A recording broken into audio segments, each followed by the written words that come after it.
So welcome back to the Survival Guns series.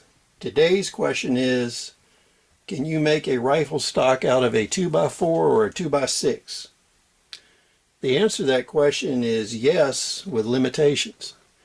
If you're going to use a 2x4 or 2x6, it can be a suitable replacement under emergency circumstances on 22 rifles.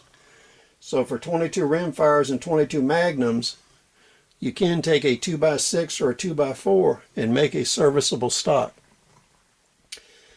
This is an example of a weapon that I came up with 20 years ago when I bought a large collection. The person that made this apparently only had available a 2x6, and he used a pine 2x6, put a tremendous amount of work in, and actually made a usable stock for this rifle. The style of this stock, with the Monte Carlo rollover cheek piece, the inlays, and some of the checkering, suggests to me that this was made sometime in the 1960s or early 1970s when this style was popular. Now we'll take a close look at this stock to see what some of the pitfalls are on using a 2x6 to make an emergency stock. The biggest problem you're going to have is, number one, knots. So if you have to use a 2x6 or 2x4 to make a gun stock for a 22, what you're going to want to do is look through it and find one that doesn't have knots in it, or has very few knots that you can cut around and work around. Now this can be done on Ruger 1022s, the Marlin models, all of the Marlin 22s where they're bolt action, semi-automatic. You can do this.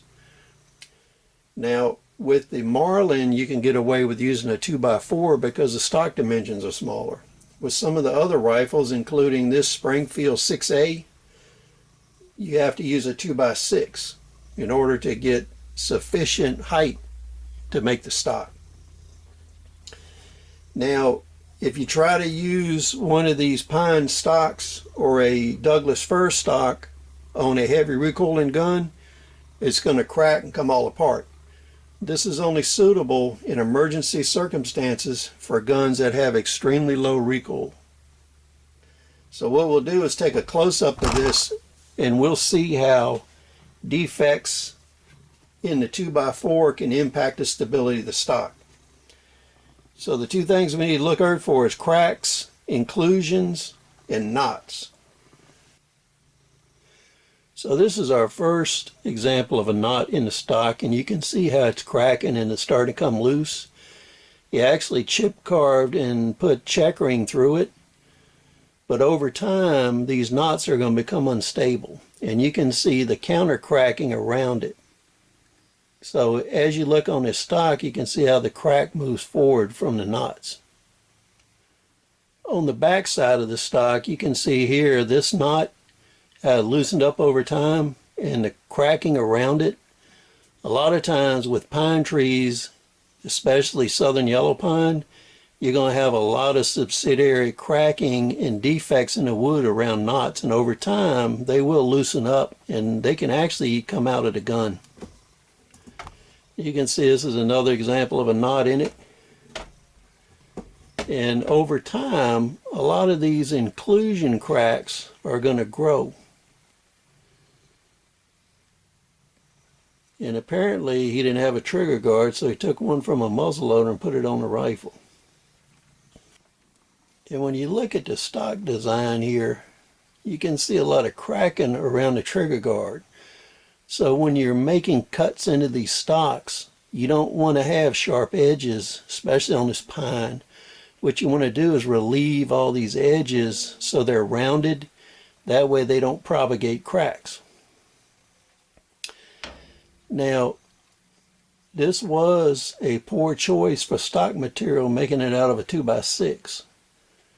But what you got to keep in mind is this gun provided service for 40-some years with a pine stock. So what this is telling you is, in a pinch, this is a viable way to get your gun back in action. Now, one thing I want to say to you is Stocks don't have to be perfect to work in an SHTF situation. So your first attempt may not be pretty, but as long as it's serviceable, who cares? This will get you through in a pinch. So just remember, you can improve your skill as you go along, but an attempt that makes a serviceable stock, even if it's not pretty, can be a lifesaver. Please rate, comment, subscribe. We'll see you on the next video.